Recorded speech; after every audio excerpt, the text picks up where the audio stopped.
तो मानव स्वास्थ्य एवं रोग के अंतर्गत ये हमारा आज का नेक्स्ट वीडियो है, जिसमें आज हम जानेंगे अमीबियासिस के बारे में।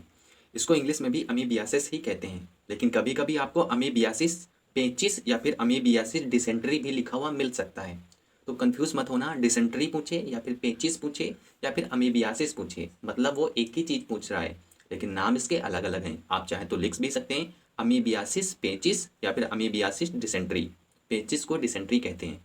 समझ गए कि नहीं? यह एक संक्रामक रोग है, जाहिर सी बात है संक्रामक रोग है, तो या तो आहार नाल से संबंधित होगा या तो श्वसन तंत्र से संबंधित होगा। लास्ट वीडियो में मैंने आपको संक्रामक रोग पहचानने का एक तरीका बताया था। तो जो अमीबियासिस पेचिस है, यह हमारे आहार नाल से संबंधित एक रोग है, जिसकी खोज लैस के द्वारा 1857 ईस्वी में की गई थी। इस चीज़ को आप थोड़ा सा याद रखेंगे। आइए जानते हैं इसके फैक्टर के बारे में, कारक, यानी कि इस रोग को उत्पन्न कौन करता है। तो इस रोग को उत्पन्न करने वाला एक प्रोटोजोआ होता है, जिसका नाम है एंट अमीबा हिस्टोलिटिका। इंग्लिश में भी इसको एंट अमीबा हिस्टोलिटिका ही कहते हैं। यह एक परिजीवी है, यानी कि एक पैरासाइट है, जो कि अपना भोजन स्वयं नहीं बना सकता। तो ऐसे में यह दूसरे के भोजन के ऊपर डिपेंड करता है। समझ रहे हैं कि नहीं? तो आपसे क्वेश्चन पूछता है कि एंट अमीबा हिस्टोलिटिका क्या है, तो एक क्या प्रोटोजोआ है। तो अमीबियासिस पेचिस किसकी वजह से होता है? एंट अमीबा हिस्टोलिटिका की वजह से होता है।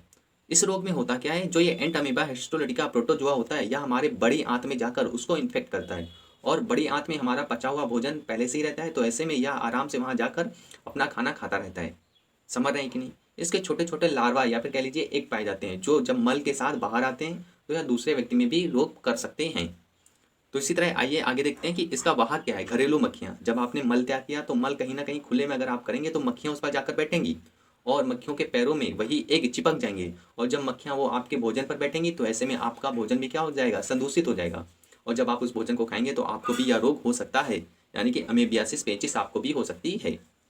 तो आप समझ गए कि नहीं? इसमें कौन सा हमारा अंग प्रभावित होता है? बड़ी आंत प्रभावित होती है। बड़ी आंत में जाकर ये एंट अमीबा हिस्टोलिटिका जो प्रोटोजोआ होते हैं ये रहते हैं, और मल के साथ ये बाहर भी आ जाते हैं और दूसरों में भी रोग उत्पन्न कर सकते हैं। आइए इसके स्रोत के बारे में जानते हैं कि आखिर यह पाया कहाँ जाता है एंट अमीबा हिस्टोलिटिका। तो इसका कोई निश्चित स्रोत नहीं है, ये हर जगह आपको मिलेगा। समझ रहे हैं कि नहीं? कहीं ज़्यादा कहीं कम। तो यही लिखा है, पदार्थ द्वारा संदूषित जल व खाद्य पदार्थ, यानी कि जहाँ कहीं पर भी इसकी मात्रा होगी, आप वहाँ का फूड या फिर पानी इनटेक करेंगे तो आपको यह रोग उत्पन्न हो सकता है। तो कोई पर्टिकुलर जगह नहीं है इसकी या कहाँ पाया जाता है, लेकिन अगर यह एक समुदाय या कम्युनिटी में फैल गया तो इसको रोकना काफ़ी मुश्किल होता है, क्योंकि वहाँ पूरी कम्युनिटी इसी एंट अमीबा हिस्टोलिटिका प्रोटोजोआ से भर जाती है। आगे देखिए, प्रभावित अंग मैंने बता दिया आपको, बड़ी आंत है जो कि हमारे पाचन तंत्र से संबंधित है। आगे देखिए इसके लक्षण क्या होते हैं। जाहिर सी बात है हमारे पाचन तंत्र से संबंधित है, तो कहीं ना कहीं पेट दर्द होगा, दस्त के साथ रक्त का आना। ये इंपॉर्टेंट बात है, बहुत लोग पेचिस और डायरिया में अंतर को भूल जाते हैं। डायरिया जब भी होगा तो आपको वहाँ पर ब्लड नहीं आता है, लेकिन जब पेचिस होता है तो दस्त के साथ रक्त भी आता है। हल्का पेचिस यानी कि जब आप मल त्याग करते हैं तो ऐसे में आपको दर्द होता है काफ़ी। रोगी के मल के साथ श्लेष्मा का आना, यानी कि कफ जैसा पदार्थ भी बाहर आता है। समझ रहे हैं कि नहीं?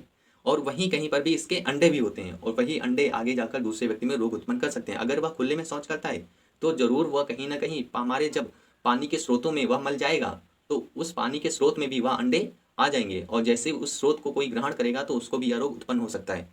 तो मैं जो समझाना चाह रहा हूँ तो आप उसको अच्छे से समझिए पहले।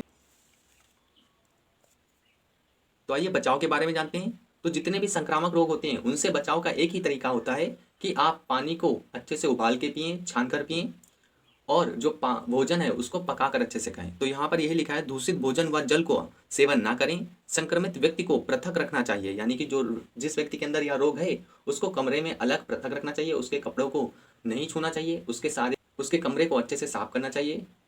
आगे लिखा है, जल को उबालकर तथा छानकर पीना चाहिए, खुले में मल त्याग नहीं करना चाहिए। तो ये सारे पॉइंट कहलाते हैं डिसेंट्री के, पेचिस के। अगर आप इस तरीके से कहीं पर भी पेपर में लिखेंगे तो आपका एक भी नंबर नहीं कटेगा।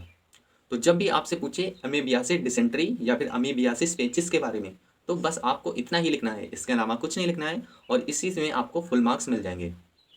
तो नेक्स्ट वीडियो में मैं आपको एक अगला रोग बताऊंगा। तब तक के लिए आप नोट्स प्रिपेयर करते चलिए। मिलते हैं अगली वीडियो में।